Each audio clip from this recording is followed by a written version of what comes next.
ngipin na lumalabas sa katawan ng tao? Like, what's the first teeth na lumalabas, guys? Anong unang ngipin na lumalabas? Sa tingin nyo? Ano? Anong That's your, for 6 months, anong unang lumalabas ng ngipin, guys? That's your lower Lower. incisor. Yan. Or yes, lower central incisor. Or lower incisor teeth, guys. Dito siya, guys. Oh. Dito siya unang lumalabas ng ngipin mo. It comes out every 6 months. Ibig sabihin, guys, bakit 6 months? Kapag lumabas na daw yan, in short, ready na ang bata kumain. Okay, guys? Ready na siya, guys, kumain ng pagkain. So, in short, guys, kaya na nang mag-swallow ng mga solid foods. Kaya 6 months siya lumalabas. Okay? Now, tanong, ilan ba, guys, ang temporary teeth natin? Ang temporary teeth natin, guys, meron tayong 20 temporary teeth. Okay? That's 20 temporary teeth. Or anong other term sa temporary teeth, guys? The other term for temporary teeth is your milk teeth. Di ba, guys? The other term is your milk teeth. Yan. So, dalawang po yun sila. 20 temporary teeth or 20 milk teeth. Okay? So, 20 milk teeth siya, guys. Kaya, very important, very essential na malaman mo yan kasi nga lumabas na yun sa board exam. So, sa 20 temporary milk teeth, sa 20 na yan, magiging 32 siya. Ang tawag na sa kanila, guys, is permanent teeth. Okay? So, ang permanent teeth mo naman is 32 to 36, but mostly 32 yung permanent teeth mo. Now, question. Sir, normal ba na kapag 20 years old ka na, may temporary or milk teeth ka pa rin? Sige nga, sagutin niyo ako, guys. Normal ba yun, guys? Na kapag 20 years old ka na, may temporary or milk teeth ka pa rin? Pakasagot. Yes. Normal pa ba? That is no. Yes. Hindi siya normal, guys. It's not normal. Dapat, guys, ang iyong milk teeth or yung temporary teeth mo should be out of your mouth by 15 years old. Yan ang maximum, guys. Dapat 15 years old, naubos na yung milk teeth mo. So, kapag pumunta ka sa dentist mo, tapos makita ka niya may milk teeth pa, ang ginagawa nun, guys, is binubunot siya. Kasi, guys, unhealthy na yan, guys, kapag more than 20 years old ka, tapos may milk teeth ka pa. That's considered abnormal na, guys. So, very, very dangerous na yan kasi nga, kailangan tumubo ng permanent teeth mo para mag-grow siya. Okay? Now, ano naman ngayon, guys, ang kailangan mo matandaan about mouth? Very common word question is that, tanong, ano bang tatlong macromolecules na kailangan ng katawan mo? What are the 3 macromolecules that your body needs in order to grow? That's the 3 macromolecules, guys, that your body needs in order to grow is your carbohydrates, yeah, protein, at saka, yes, very good, fats. Yan, guys, that's carbohydrates, protein, at saka fats. However, guys, hindi siya mag-grow, guys. Hindi siya ma-digest ng katawan mo without something na mag-help sa kanya na paliitin to. And ano, guys, ang tumutulong para paliitin ang ating macromolecules? That's your enzymes. Your enzymes, guys, are needed para paliitin si macromolecules. Because, guys, kapag hindi lumiit si macromolecules, hindi siya madadigest ng katawan mo. And, tanong, ano ba ang tawag kapag lumiit ang macromolecules? That's what we call as your micromolecules. Yan. Yan, guys. Kapag lumiit si macromolecules, that's your micromolecules. And, tanong, kapag micromolecules na siya, ano ang mangyayari kapag lumiit si carbohydrates? What is that micromolecules termed as? Anong tawag doon, guys? That's your glucose. Diba? Yeah. Kapag naman lumiit si protein, anong tawag, guys, sa micromolecules ng protein? Micromolecules ng protein, guys, anong tawag sa kanya? That's your amino acids. At kapag naman, guys, lumiit si amino acids, sa fats, ano naman ang tawag, guys, sa micromolecules ng fats? What do you call the micromolecules of your fats? That's your fatty acids. Diba?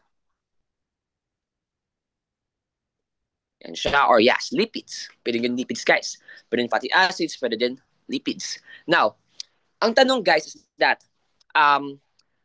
didiretso lang ba ito na lumiit without any help of something? No, guys. It needs a help. And, that's me. Ano guys ang kailangan ng carbohydrates para lumiit into glucose? Kailangan niya ng enzymes. And what are those enzymes? So guys, para lumiit sa carbohydrates at para maging glucose, ang kailangan niya is your amylase. Para naman lumiit si protein at para maging amino acids, ang kailangan niya is si trypsin. At para naman guys lumiit si fats at para maging fatty acids, ang kailangan niya is si lipase. And guys, this is the main enzymes that will make your macromolecules smaller. In short, sila ang magpapaliit ng macromolecules mo. But they're actually guys not the, they're actually not the only enzymes that will help your macromolecules to become smaller. There are other enzymes, guys, that could help that. And sa mouth natin, guys, may enzyme tayo doon that will help your carbohydrates become glucose. In short, guys, magiging mabilis ang pag-turn ng carbohydrates into glucose. Sa bibig mo pa lang, nagiging glucose na siya. And anong enzyme yun, guys? Nasa bibig mo pa lang, nagiging glucose na siya. That enzyme is known as your, what? Oh, laway, yes. Anong meron sa laway mo, guys? Anong meron sa laway? Sa laway, yes. Anong meron sa laway mo that that will help you guys? That will help you, or that will help your carbohydrates become glucose? Yes, that's your salivary amylase or your thiolin. Common board question in case, ha? That's your salivary amylase or your thiolin. Yeah. The salivary amylase or your thiolin, guys, is found in your mouth and is stimulated by your saliva. So in short, sa laway siya kasama. And guys, ang ginagawa niya is it actually breaks down or helps breaks down carbohydrates into glucose. Kaya guys, meron tayong, common ba sa inyo yung term na hypoglycemia? May term ba kayong hypoglycemia, guys? Alam niyo ba kung ano ibig sabihin ng hypoglycemia? Hypoglycemia, ano ibig sabihin nun? That's low sugar, di ba? Low blood sugar. Kapag low ang blood sugar mo, ano ngayon guys ang ibibigay mo? Kasi low ang blood sugar mo. Magbibigay ka ng sugar, di ba? Magbibigay ka ng sugar. Pero guys, anong ibibigay mong sugar? For example, tinanong ka sa board exam, rice or orange juice? Sample lang guys, ha? Rice or orange juice. Ano ibibigay mo? Parehas naman silang carbohydrates, di ba? Diba?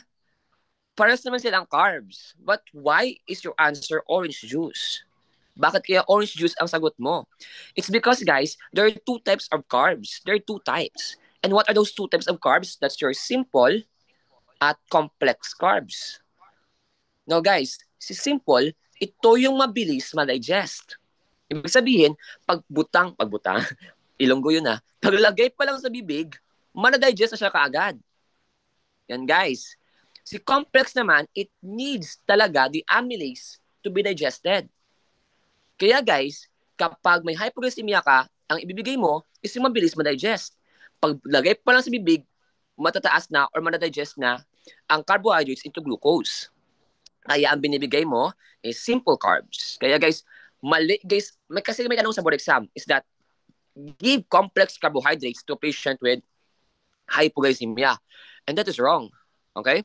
Bawal tayong magbigay ng complex carbs sa pasyenteng may hypoglycemia. Remember that one, guys, ha? Bawal tayong magbigay ng complex carbs sa pasyenteng may hypoglycemia.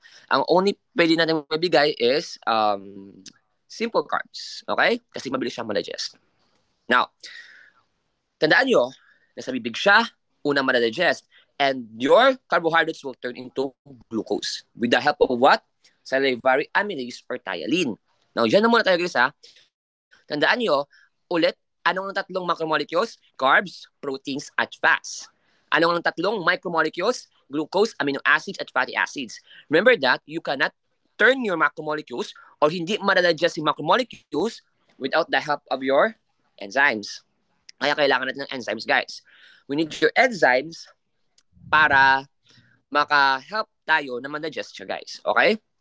So, that's how your macromolecules work. Now, After dumaan sa mouth ang pagkain mo, saan siya next pupunta? Anong organ sa GI mo next pupuntahan ng iyong pagkain, guys? What organ? Very good. That's your esophagus. Yan. Esophagus ang tawag yung guys. Wait lang guys, I will delete this first kasi tapos na yan. Yan. And guys, sa esophagus, di ba may esophagus ka? Tanong guys, common word question. Anong gagawin mo kapag nabilaukan ka? Example guys, nabilaukan ka daw. So anong gagawin mo to help you guys remove that bilao? Okay. Huwag naman kagad Heimlich ka. So nabilaukan ka, anong gagawin mo? So, not cough guys. Kapag nabilaukan ka dito sa may dito. Nagyan ka. Okay? Guys, yes, you can drink water, but one of the answers there is to put your head here and flex down. Okay, guys? Kapag nabilaukan ka or na-choke ka daw, kapag na-choke ka, guys, flex mo lang yung head mo. I-flex mo lang, guys, tapos ganoon mo lang. Okay? Mawawala daw yung pag-choke mo, guys. Okay? So, kung na-choke ka man, one time, sa kung ano man, guys, ang nakain mo, so ganoon mo lang. Kasi yan ang anatomical structure ng iyong esophagus. Diba? So, gets? Now, pag esophagus, meron yan guys, dalawang daanan eh. So, first, di ba ganyan siya? This is your pharynx. Di ba pharynx yan guys? And your pharynx is going to branch out into two parts. Mag-branch out siya into two parts guys. And what are those two parts na iba-branch out niya? That's your esophagus at saka larynx. Di ba? Yan guys, yan ang branching out niya. Esophagus saka larynx. Now, sa esophagus, doon dumadaan ang pagkain mo. Sa larynx, doon dumadaan ang hangin. Di ba guys? Dapat. But there's something in between there that controls the in and out of your air and food. Anong tawag guys sa area na yan? O anong tawag sa organ na yan that controls the in and out, guys? That's your very good. That's your epiglottis. Si epiglottis, guys, ang taga-control ng food mo or ng pagpasok ng hangin or ng pagkain sa katawan mo and yung hangin sa katawan mo. That's your epiglottis. And it's in between your esophagus and your larynx. Okay? Now, handaan nyo, sa esophagus, pagkain ang dumadaloy doon. Pagkain lang guys ha, pagkain, tubig. Wala na dapat iba na mapupunta sa esophagus. Okay? Kasi guys, kapag doon na pumunta yung hangin, magiging mahirap yun guys. Magiging bloated yung tiyan mo. Kaya guys, tandaan nyo to ha, kapag nag-exercise ka, pinapayo ng doktor na do not drink too much water after exercise. Bakit guys? Kasi guys, may possibility na ang tubig na inumin mo ay didiretso sa larynx. Sir, bakit? Kasi guys, di ba, sobrang pagod mo. Inhale ka na inhale. Pag inhale mo ng inhale, pumasok yung tubig sa may, pumasok yung hangin sa larynx mo. Di ba? Tapos guys, pagpasok ng hangin sa larynx mo, na-close yung esophagus, na-close. Now, sa tingin mo, tubig, edi sa larynx din. Kaya na mangyayari, hindi pupunta sa tiyan yung tubig mo, kundi sa lungs. Kaya guys, tandaan nyo, kapag nag-exercise kayo, after a very vigorous exercise, kung ano man yung ginagawa yung exercise din guys, remember that small amount of fluid lang. Gets? Okay? Now, after that one guys, is we have your epiglottis. Sa epiglottis ulit, siya nagko-close. But ang problem kasi sa epiglottis is very dangerous siya sa mga bata. Bakit? Mabilis to ma-inflame sa mga bata, guys. Kasi guys, because of hindi pa siya masyado mature. And anong tawag sa inflammation of the epiglottis? Okay? That's your epiglottitis. Okay? That's your epiglottitis. And guys, sa epiglottitis, kapag may makita kayong epiglottitis sa board exam, remember this? This is always an emergency. Now, kapag emergency yan guys, of course, ano gagawin mo? Kapag emergency yan guys, ang gagawin mo is to report ka agad. Di ba? Kapag emergency, you need to report it ka agad guys. Kasi guys, delikado siya. Gets? Now guys, remember this, that the most common symptom of epiglottitis is what you call as your drooling or naglalaway. Pati na guys, ang tinatawag natin na crowing sound. Yung parang sound guys ng manok or barking. Depende sa term disease eh. So drooling, naglalaway ka, tapos parati ito lumalabas sa NP2. Kapag may nakita ka sa NP2 guys na nag-crowing sound ang pasyente o kaya nagbabark ang pasyente guys, that means that the possible problem there is your epiglottitis. And kapag may epiglottitis ka, ano gagawin mo? Report to the doctor. Diba guys? Kapag may epiglottitis ka, paki-report. Please lang guys ha, paki-report. Remember that? It's a common board exam question. Yes? Now, remember that saan nga dapat pupunta sa esophagus guys? Dapat dadaan siya sa tiyan mo. Diba? Ito siya. Ito sa esophagus, dadaan siya dapat sa tiyan mo guys. Punta sa tiyan mo. And pagpunta sa tiyan mo guys, tiyan di ba yan? Stomach. Stomach yan. Meron yan guys, something here that will prevent backflow or regurgitation para guys, kapag kumain ka, hindi pabalik ang pagkain mo sa bibig mo. And what do you call that problem? That's your, or what do you call that problem? What do you call that anatomical structure? That's your, yes, that's your LES or lower esophageal sphincter.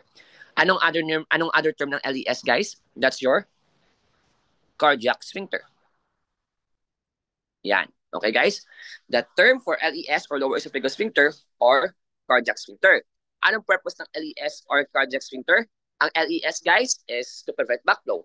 Si cardiac sphincter, same lang sila guys. Now, sir, what will happen if there is a problem here? Guys, if there's a problem here, may problema tayong mamaya. I-discuss natin mamaya yung mga sakit. But first, let's focus first on the disorders or on the problems guys or on the anatomical structure ng ating GI. Now, pagpunta sa esophagus, saan next pupunta ang pagkain natin guys? Pupunta ang pagkain natin next sa stomach. Diba guys? It will go into your stomach. And sa stomach guys, ano bang purpose sa stomach guys? Okay? Anong purpose sa stomach na kailangan malaman about stomach? Si stomach guys is the, yes, very good, storage of food. Taga-store lang siya ng pagkain guys. Or in short, another one is to digest food. Okay guys? Siya ang taga-digest, siya ang kain or taga-churn ng food. And guys, question, anong nire-release ng stomach that is very important guys para ma-digest ang food? Anong nire-release ng stomach? That's your very good. The stomach releases your HCl. Anong ibig sabihin ng HCl guys? Hydrochloric acid. Now guys, si hydrochloric acid guys ay nire-release ng stomach in order to digest or churn your food. Now, sir, bakit kailangan i-release ng hydrochloric acid? Kasi guys, kapag hindi acidic, hindi ma-digest. Sir, ibig sabihin ba, siya din ang nag-absorb ng nutrients? No. Remember guys ha, stomach, hindi absorption ang purpose niya. Hindi din siya guys about kumukuha ng vitamins, ganon. Ang purpose na guys is to store food and to digest food. But not to absorb nutrients. Because iba yung purpose. Iba yung organ na gumagawa nun. And guys, now, kapag na-digest na ng hydrochloric acid sa stomach, ano ngayon guys ang tawag sa digested food na turn into fluid or liquid guys? Anong tawag doon? Kapag example, ang pagkain, kumain ka ng cake, tapos na-digest na siya ng HCl, what do you call that? Guys, ang digested cake, that's your chyme. Very good. Guys, si chyme, ang fluid na dinadigest ng katawan natin. Okay? Para ma-absorb siya ng nutrients natin. Okay? Si chyme, ang fluid na digest sa katawan natin para ma-absorb ng fluid natin. Now guys, question, ulitin ko. Ano nga ang macronutrients guys na protein, di ba? Ano nga ang enzyme para ma-turn ang protein into amino acid? Anong enzyme ngayon kanina? Di ba? Kinoment nyo yun kanina guys. Anong enzyme kaya yon? Very good, that's your trypsin. But guys, sabi ko sa inyo, hindi lang yon ang ating kailangan because there's some temporary or there's some enzymes that will help digest protein into amino acid. So wait lang guys ha. May question dito. Sir, what is bolus po? Ang bolus guys is parang sudden na binigay lahat. In short guys, parang binuhos mo lahat. That's bolus. IV bolus. Parang for example, 100 ml ng IV, ibibigay mo kaagad lahat guys, parang fast feed. Ganun siya, bolus yun guys tawag doon. Okay? And kapag bolus guys, ginagamit lang yan kapag emergency. Kasi guys, kailangan ibigay lahat eh. That's the term called bolus guys. Okay? So ulitin ko ha. So balik tayo dito. But guys, sabi ko sa inyo, may mga temporary pa rin tayo guys na mga materials na kailangan gawin. Okay? Or kailangan, tawag dito, enzymes na pwedeng gumamit para ma-turn ang protein into amino acid. And what is that enzyme, guys? That enzyme is termed as your pepsin.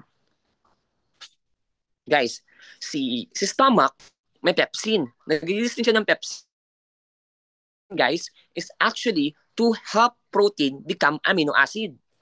Katulad ng trypsin. But hindi siya yung main. Hindi siya yung main, guys, ha? Kasi yung main one is your trypsin talaga. But hindi siya yung main na mag-adjust ng tawag dito, ng protein into pepsin or ng protein into amino acid. Hindi siya yung main one, guys. Okay?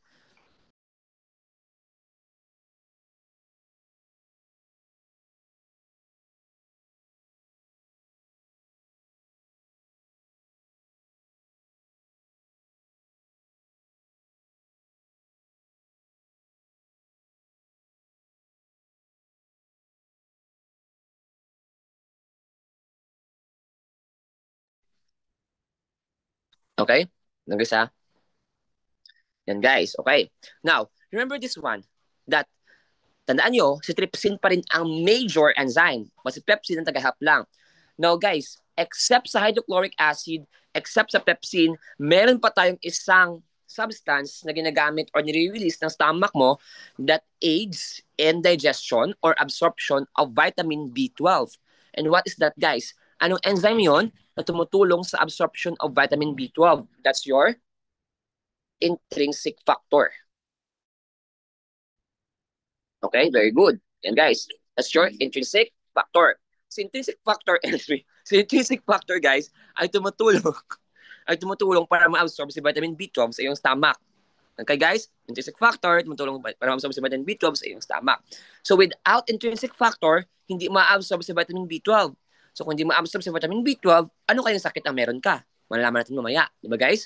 So, in short, meron kang tatlong kailangan tandaan na enzyme na nai-release ng stomach. That's your hydrochloric acid, which digests your food and turns it into KM. That's your pepsin, which aids for the digestion of protein into amino acid.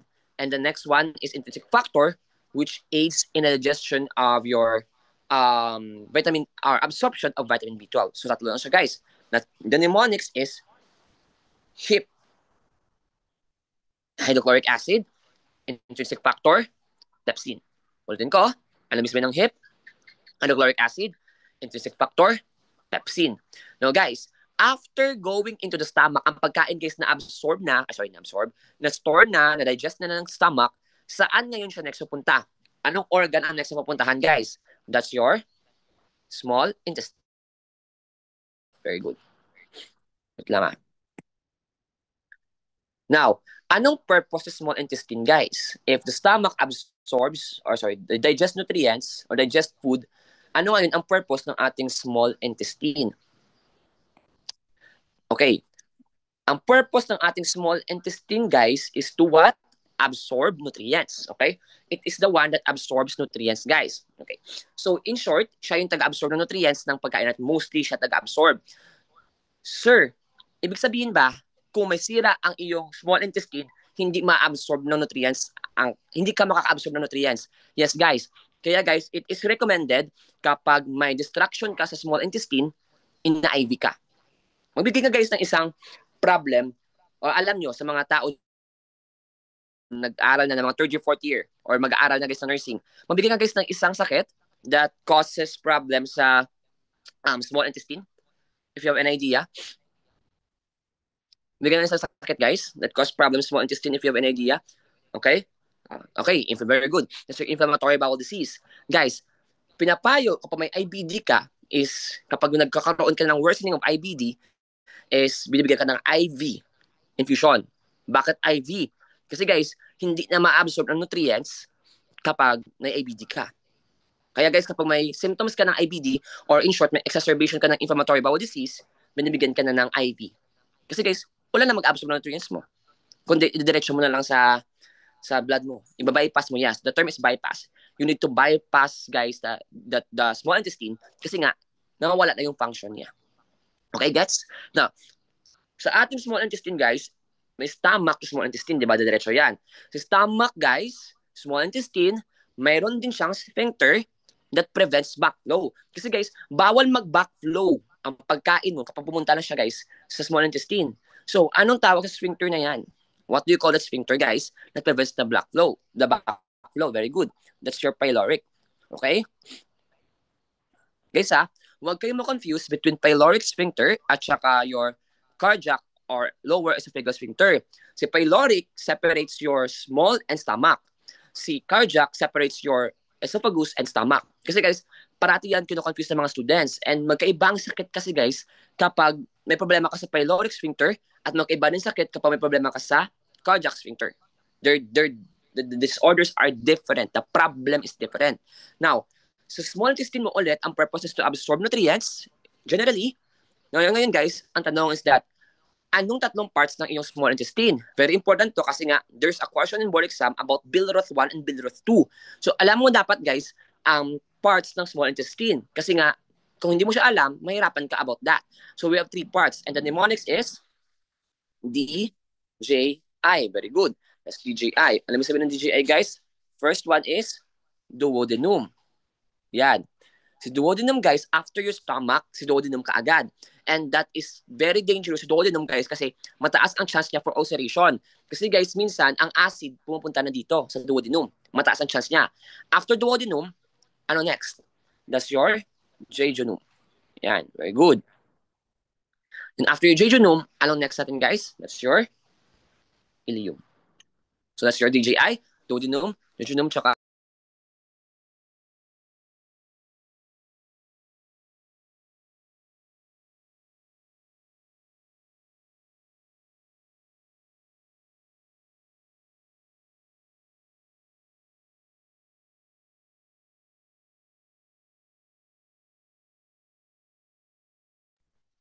okay, guys? Wait lang.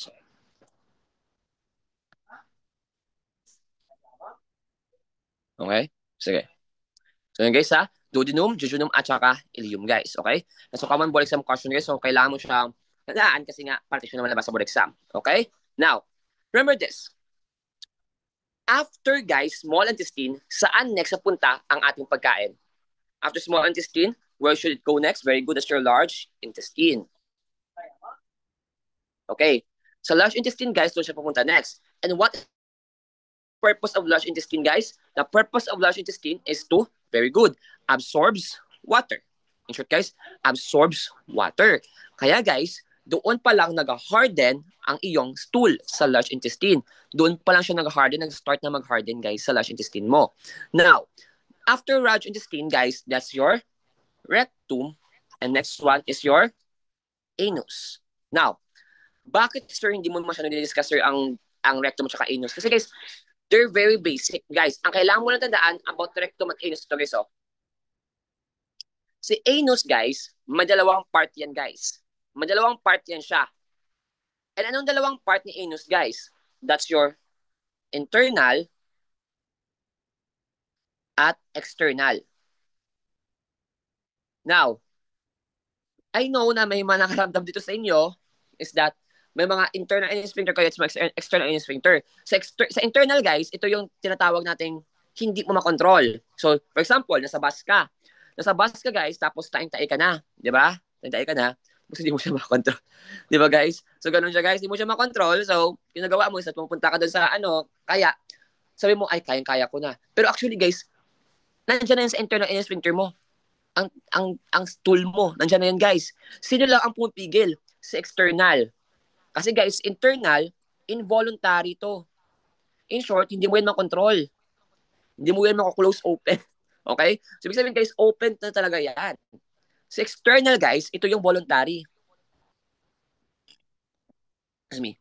Ito yung saving grace mo. This is your saving grace. This is the one that will save you kapag pupunta ka sa mga ibang lugar. For example, malayo ka, tapos like, sobrang problematic na, guys, tapos sobrang malayo ka, ang tumitigil sa'yo para hindi ka defecate is si external anus sphincter. Now, guys, ang problem here is that the external anus sphincter can be triggered or can be destroyed by different factors. Number one dun, guys, is trauma. Okay? Trauma, guys. For example, ikaw yung tipong tao, guys, na parati kang umuupo. Hindi ka tumatayo. Okay? So guys, na trauma, external sphincter mo, kaya masyadong hindi mo na siya makontrol. Kaya guys, common board question is that people who are always sitting and who are always standing is increased risk for hemorrhoids. Remember that. So, mga taong parating nakaupo at parating nakatayo, increased risk for hemorrhoids. Lumabas ito sa board exam. Sige nga, try natin guys. Which of the following people is most increased risk for hemorrhoids? Try natin. Letter A, nurse. Letter B, call center. Letter C, basketball player. Letter D, sales lady. Sa ano na to guys, sa technique na to guys, is that you need to remember what is the what's first the cause. What is the cause first, guys? So, tandaan nyo, ang tanong is, which of the following is increased risk for hemorrhoids? So, ang tanong is that, sino daw dito ang parating nakaupo, parating nakatayo? In short, hindi siya pwedeng umupo, hindi siya pwedeng tumayo. So, tingin nyo, sino kaya guys? Hindi nyo mabuti. Sabi ko guys cause is too much standing, too much sitting. In short, sino dyan ang hindi pwedeng umupo, sino hindi pwedeng tumayo? Hindi pwede dalawang sagot, isa lang. Okay? I will give you time to think. 1 minute to think. Isipin nyo, ito yung mapapatap sa inyo sa board exam. O, di ba? Binigyan ko pa kayo ng trabaho. Okay. Yan, wait lang guys.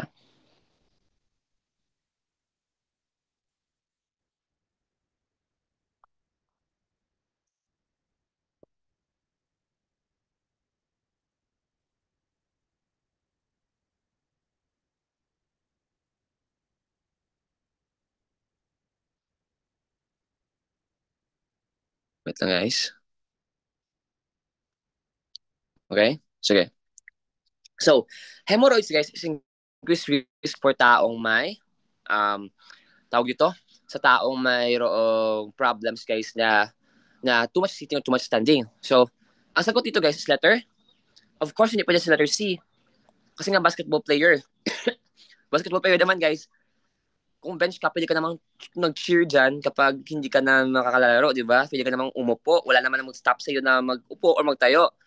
Si nurse naman guys, ganun din. You can sit down at sometimes kapag mag-notes ka, mag-note-taking ka, di ba? You can sit down, you can stand naman guys kapag mag-take care ka ng patient mo. So what's the best answer, B or D? Of course guys, the best answer is letter D, sales lady. Well guys, call center can stand up if they want to. Pwede sila mag-CR. But guys, may nakita ka bang sales lady na nakaupo? Diba guys? If you're a sales lady, you need to stand up as much as possible. Sa call center kasi guys, you can change your position, etc. But sales lady guys, sila yung tipong tao na dapat nakatayo sila for 6 to 8 hours. Kasi nga, sales lady sila guys eh. Especially for busy times. So the best answer here is sales lady. Okay? Kaya guys, kapag sumagot ka sa board exam, put yourself into the situation first. Don't overthink, but try to rationalize. Okay, guys? Ganun siya dapat. Okay? For example, boards. Isang tanong sa boards guys, Palmer. Ang tanong sa boards is that, what if daw, guys? What if daw nasira ang electric fan sa kwarto? Nasira siya, guys. Kaninong kalalapit? Sige nga, walang choices. Nasira ang electric fan. Nurse ka, guys. Kanino ka lalapit? Nasira ang electric fan. Common sense lang. Sige nga, sagutin niyo ako. Walang choices. May tanong, 2021 board exam. Yan. Nga, electric pala nasira. Kay Papa. Okay? Electric pala nasira, guys. So, electrician ka or sa maintenance ka pumunta. Kasi guys, may choices doon. A, nurse supervisor. B, resident on duty. C, co-nurse. D, electrician or maintenance. Guys, tandaan nyo, hindi trabaho ng nurse, ng doctor, or ng supervisor mo na mag-fix ng electric pan. Di ba guys? Dinagdagan pa trabaho nila, konti na nga sweldo, dadagalo pa trabaho nila, di ba? Hindi yun nila trabaho, guys. Nasira yung electric pan, ipapaayos mo kay nurse, di ba? Mayroon ba tayong changing electric pan sa ano natin, sa concepts natin? Wala naman, di ba? Kaya guys, remember this, sa board exam, answer the question. Remember that. Kahit gaano pa kaganda guys, ang choices, but remember to answer the question. Tandaan nyo yun guys ha. Kasi guys, that's the most important thing in the board exam. Okay? By the way, sino dito guys yung naka-enroll na sa CBRC? Paki-raise ng hands nila guys. Please raise your hands. Kasi iba, alam ko, 3rd year, 4th year pa lang dito eh. And iba November pa Pero meron kasi tayo dito guys ngayon is that enrolled na siya. Okay? Sa enhancement. Taga saang school kayo ma'am? Hello po, Sir Marlon. Okay? Taga school kayo. Ayan pa, si Baguio Jovan. Si Baguio Jovan, siguro siya taga may-ari ng Baguio. Batsu. Okay. Enhancement. Okay, sige po. Sige. Okay guys, see you. See you soon. Okay? Sige. Wait na guys. Ang daming motor kasi guys. Nasa probinsya ako ngayon guys. So, actually, may taga Iloilo dito guys. May Ilonggo dito. Are there Ilonggos out here? Yes. Hello po. Ay, taga Iloilo Doctors College. Hello. Hello, Sir James. Okay. Mayong hapon. Okay? So, actually, guys, taga Guimaras ako, guys. So, Guimaras Island. So, dito ako sa Guimaras. So, daming motor na dumadaan sa gilid-gilid. Okay? So, yeah. And dapat, guys, di ba, sabi ko, hindi ako magtuturo muna kasi nga, gusto ko mag-rest and may ginagawa pa kasi ako mga materials. But because my junior needs help, so ayun, wala akong magagawa. Kasi mabait akong tao. Mabait akong tao, guys. Kaya nga, kapag kaya ko naman, why not, di ba? Di ba? Binuhat pa yung sariling bangko. Okay? So yun guys ha, tandaan nyo, sa main organs, ito yung daanan ng pagkain mo. Okay? Wait lang. Yan siya. So main organs, yan ang daanan ng pagkain mo guys. And what's your mnemonics? Sige nga, try natin.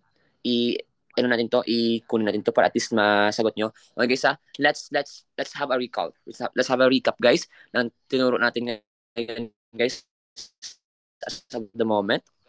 So, sa GI, anong ating main organs mnemonics mo? Pakisabi nga. Main organs mnemonics. Meslira. Okay, very good. That's your meslira. Alam mo ng meslira? Mouth. Now, anong purpose ng ating stomach, guys? Okay? Kailangan ko lang ang keyword, okay? Purpose ng stomach natin, keyword. Okay? Type in lang, guys, para makita ko. Wag niyo lang ano. Very good. That's storage and absorption, okay? Sorry. Storage and digestion of food. Very good. Storage and digestion of food. Ano naman ngayon, guys, ang purpose ng iyong small intestine? Ang purpose ng small intestine mo is to absorb nutrients, di ba? Absorb nutrients. Ano naman ngayon ang purpose ng iyong large intestine? To absorb water. Now, sir, question. Ano nga, guys, ang tatlong macronutrients natin? Anong tatlong macronutrients natin? That's your carbs, proteins, and fats. Very good. That's your carbs, proteins, and fats. Guys, sir, saan ngayon nag-release o saan ngayon nire-release ang enzymes na kailangan para i-absorb or gawing micronutrients ang macronutrients? Very good. That is in your pancreas. Very good, guys. That is in your pancreas.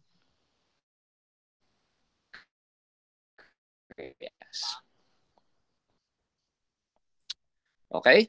Sa pancreas. And guys, sa pancreas, it is actually both an endocrine and a digestive system. Kapag digestive siya, anong nire-release niya? Enzymes. Kapag endocrine, anong nire-release niya, guys? Kapag endocrine, hormones. Okay? Tandaan nyo ha, kapag digestive, ang nire-release niya is enzymes. Kapag endocrine, ang nire-release niya is hormones. Ano mga hormones yun? Like for example, glucagon, insulin, somatostatin. Sa enzymes naman guys, remember these mnemonics? Yung kaninang tatlo? ALT. Ano nga guys ang ALT natin? Kasi dito yung mag-focus sa GI tayo. ALT means amylase, lipase, trypsin. Di ba yun guys? Amylase, lipase, trypsin. That's your amylase, lipase, trypsin. And sa pancreas yan siya guys ni-release. Sa pancreas yan siya ni-release. Common board question yan siya guys ha. Ulitin ko, si amylase is for carbohydrates para maging glucose. Si lipase is for your fats para maging fatty acids. And si trypsin is para sa protein mo para maging amino acids. And saan siya ni-release? Sa pancreas. Di ba guys? Sa pancreas. pancreas. That's your enzymes is released in your pancreas. Sir, how about insulin? Di ba sa pancreas din yan? How about glucagon? Pancreas din yan? Yes, guys. But that is not a GI function. That is an endocrine function.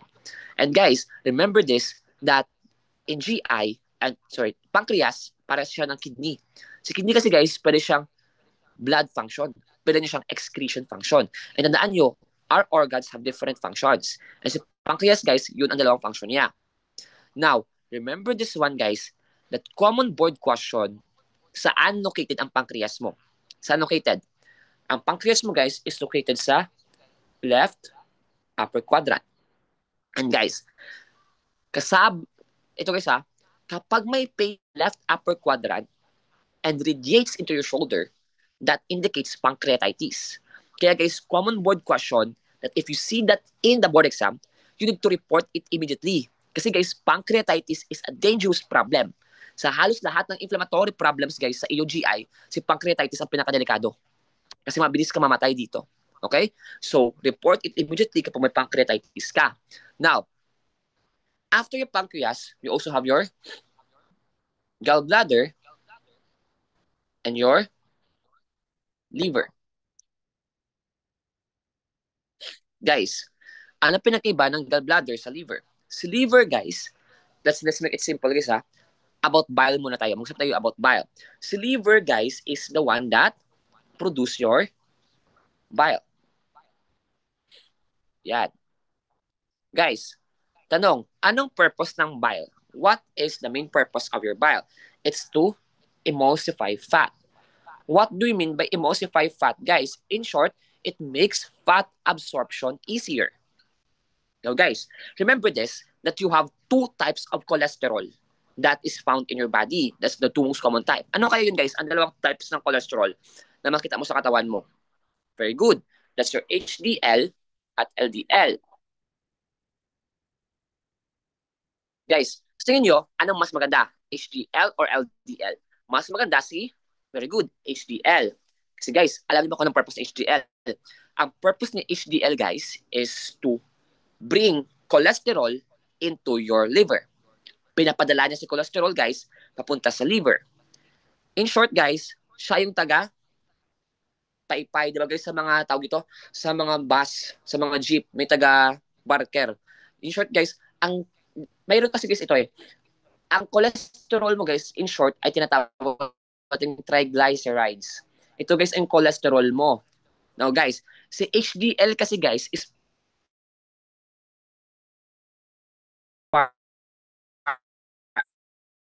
triglycerides sa liver. So, bakit ang dalhin sa liver? Para emulsify at mabilis ma-excrete ang hindi kailangang fats. Yun dapat guys, ang dapat. Now,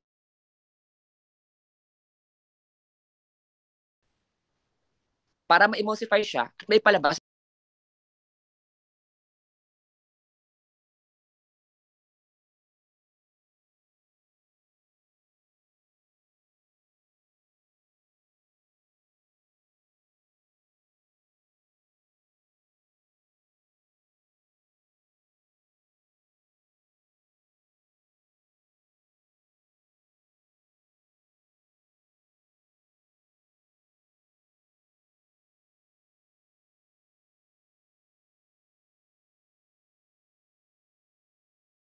that nagkakaroon ng blockage. And ang tawag dito is atherosclerosis. Yan, very good. Yung isa, tandaan nyo, si HDL at si lipoproteins lang yan sila guys. It's actually not part of the cholesterol. Ang part talaga ng cholesterol is the triglycerides. Siya talaga guys yung cholesterol na bring either palabas or paloob. Sir, may magandang purpose ba sa triglycerides? Yes. It's for insulation. It's for fat storage. It's for energy storage din kapag ubos ng carbs mo. Maganda din guys ang triglycerides. Ang problema lang is that because sometimes there's too many triglycerides in the body na hindi natin kailangan ng iba. So ano dapat ang kailangan sa hindi kailangan ng triglycerides? Ang ginagawa is pinapalabas dapat. And sino dapat guys ang kukuha doon? Sa HDL. Si HDL dapat guys, ang kukuha ng triglycerides mo at ipapapunta sa liver para ma-emulsify at maipalabas. However guys, minsan, because of too much triglycerides and because guys, hindi tayo kumakain ng mga food na high in HDLs, si LDLs ang tumataas. And kapag tumaas si LDL, anong mangyayari guys? Kapag tumaas si LDL, ang mangyayari is, ibibring niya ito papunta sa blood vessel mo, causing your atherosclerosis. Ganun yun siya guys. Okay? So very dangerous LDL. Si HDL good, si LDL bad. Okay? Now, sir, balik tayo sa bile. Saan galing si bile? Guys, si bile ay galing saan?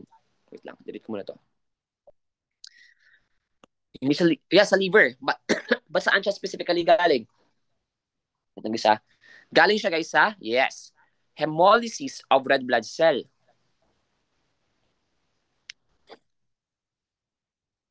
Saan siya galing guys? Hemolysis of red blood cell. Now, sir, ano ibig sabihin ng hemolysis? Hemo means blood. Lysis means destruction. So, hemolysis means destruction of blood. Di ba guys? Destruction of blood of red blood cell. Now, kapag na-destroy ang red blood cells, kasi kailangang i-replenish, kailangang baguhin yun guys, kasi nga doon pinaproduce or doon kumakabit every 120 days. Okay? Saan siya sinisira, sir? Sa spleen. Common board question yun guys ha, lahat yun sila. Now, pero habang sinisira siya, ang problema, may byproduct na binibigay. What byproduct, sir? Ang byproduct niyan guys is hindi dapat kailangan, pero lumalabas siya kasi nga, doon, ito yung bad na nangyayari kapag nasira yung red blood cell mo. And what is that byproduct? That's your bilirubin. Very good. That's your bilirubin, guys.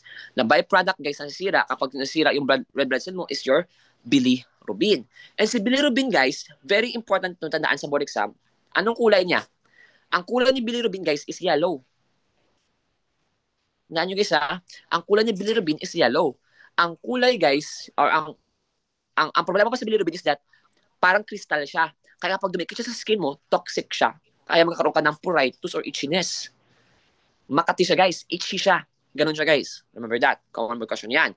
Now, sir, dahil toxic si bilirubin, ang ginagawa ng liver mo ay gumagawa siya ng paraan para maging useful siya. Anong ginagawa, guys, ng katawan mo para maging useful si bilirubin? Si bilirubin is turned into what? Bile. Diba guys? Yan ang purpose ng bilirubin or yan ang purpose ni liver. Si liver guys ang tagagawa ng bilirubin into bile para maging useful naman. Kasi guys, kapag hindi niya magawa si bilirubin into bile, ano mangyari sa katawan mo? Yellowish ka.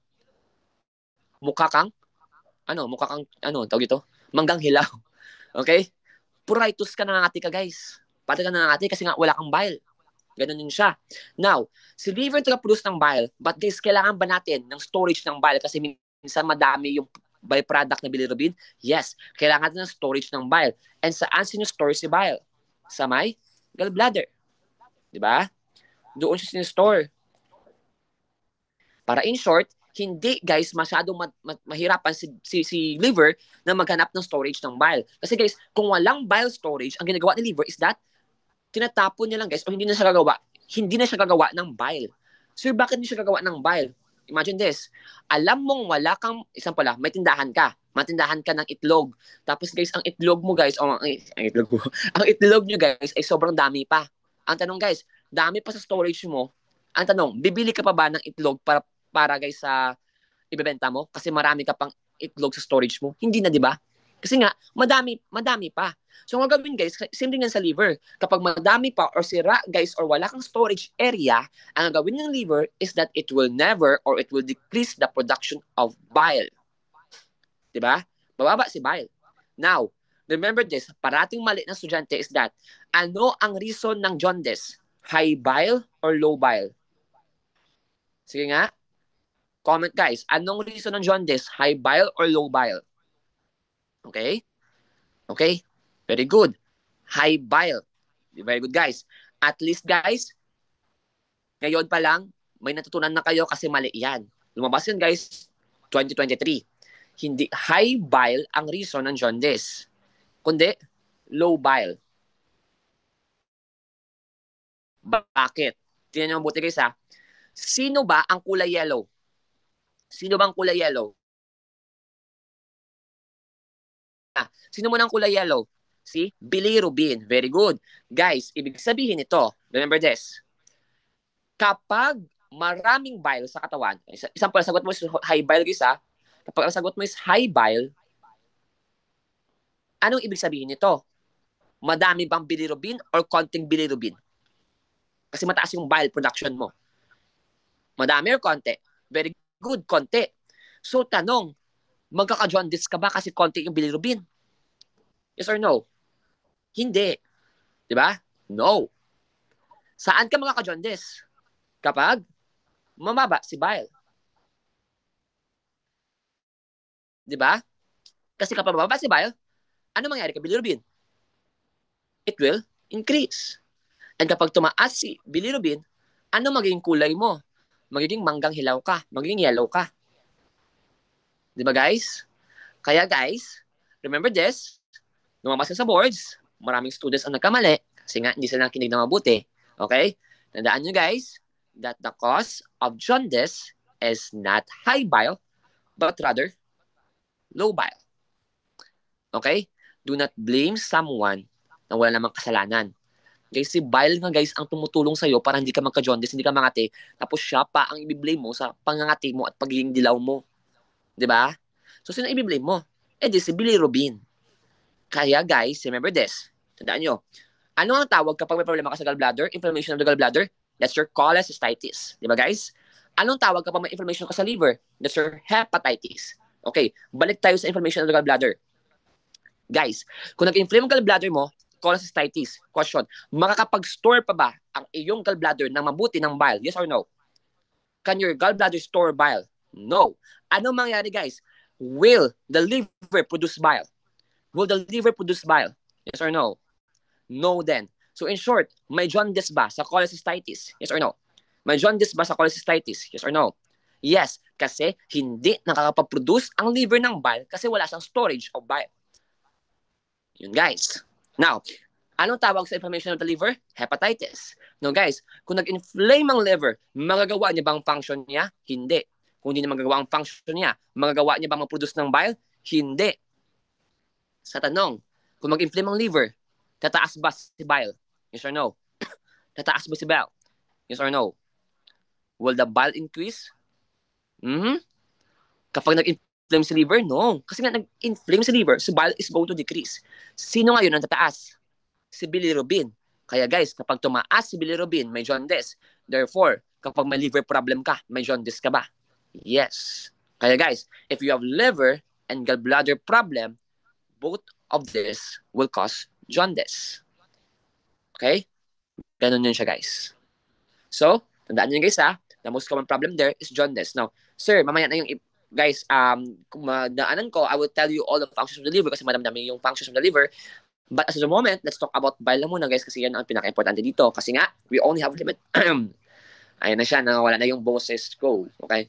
That's limited time. Okay? So guys, tandaan nyo, pancreas, gallbladder, tsaka liver. So pancreas, enzymes. Anong enzyme niya? Amylase, lipase, at trypsin. Sa gallbladder, anong purpose niya? Stores bile. Sa liver, produce bile. Okay? So, that is the basic anatomy of your GI tract. So, before we proceed guys to our disorders, or to our disorders ba? Para guys na at least mabilis lang tayo. Kasi guys, para at least madami kayong matutulan or ma-learn ngayong araw guys. So, at least ma-display sa natin ng konti. So guys, any questions about your GI anatomical structures, physiological structures? Para guys, hindi na ako babalik. Kung may tanong pa kayo guys, paki-ask na ngayon. Bibigyan ko kayo ng 3 minutes to ask questions. Okay? Mag-isip kayo ng tanong guys. Para at least na sagot natin. Okay? Hoping niyo siya malubat.